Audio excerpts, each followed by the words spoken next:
मानव सेवा में आकर आपको कैसा लग रहा है? यहाँ जी एक भीषण गर्मी है और बिहार सरकार बोल रहे हैं कि 10 बजे के बाद आप घर में रहना है, मगर आप ज़रीफ हो चुके हैं, बुजुर्ग हो चुके हैं, मगर इस भीषण गर्मी में भी गरीबों के बीच में आकर आपने सहयोग कर रहे हैं, कैसा लग रहा है? देखिए, ठीक है, गर्मी बहुत ज़्यादा है, इसमें कोई शक नहीं, लेकिन इस गर्मी में भी तो गरीबों को भूख लगती है और उनको खाना कैसे पहुंचेगा।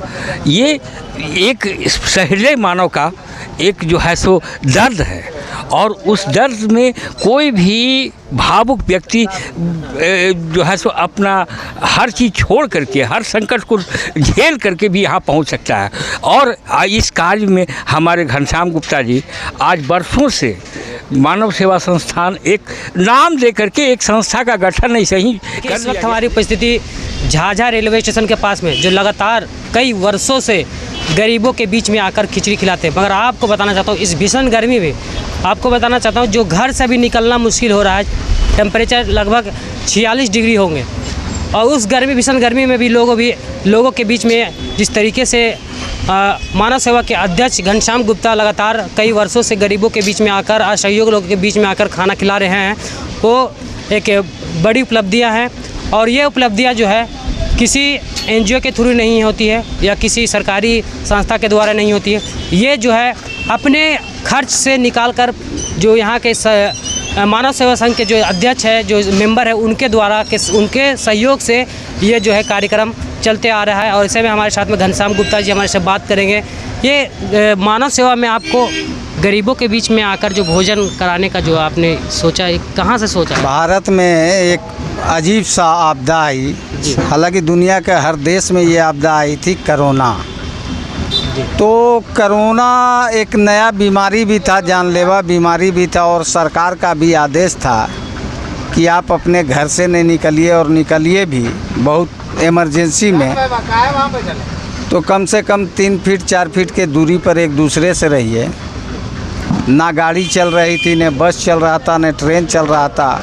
वैसे में जो गरीब है, जो लावारिस है, जो स्टेशन परिसर में रहता है, वैसे लोगों का भोजन या जीवन यापन कैसे होता। तो देश के कोने कोने में समाज सेवियों के द्वारा, बुद्धिजीवियों के द्वारा वैसे लोगों के लिए पका हुआ भोजन या सूखा भोजन की व्यवस्था होती थी। उसी में कुछ लोग कोरोना काल में गरीबों के बीच में स्टेशन परिसर में जो फंस गए थे, जिसका कोई नहीं था, तो तरह तरह के संस्था के लोग, बुद्धिजीवी लोग सूखा भोजन या बना हुआ भोजन खिलाने का काम करता था।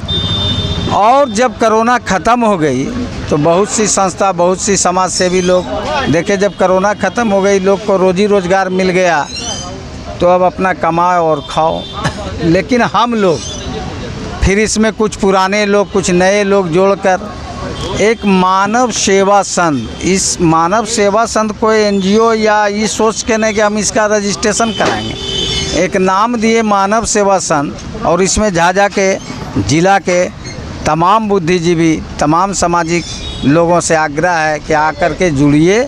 ये नॉन पॉलिटिशियन संस्था है और इससे गरीबों को कम से कम एक दिन, अगर बहुत विस्तार से लोग जुड़ जाए तो गरीबों का लगता है कि साथ में 7 दिन भोजन की व्यवस्था हो सकती है। और लाचार लोग, गरीब लोग जो नहीं कमा सकते हैं, वैसे लोगों का यहाँ कम से कम जीवन यापन हो सके। भोजन कराया गया था आज पुष्पा देवी सुल्तानिया जो मड़वाड़ी धर्मशाला के पास रहती हैं, उन्हीं के सहयोग से आज का ये लंगर चला है। क्या व्यवस्था थी आज? खिचड़ी का व्यवस्था दिए हैं। और खिचड़ी में आपका कुछ और भी व्यवस्था रहता है? कभी खिचड़ी में दही हो जाता है, कभी कुछ ना, खिचड़ी का ही व्यवस्था की है। चलिए, धन्यवाद।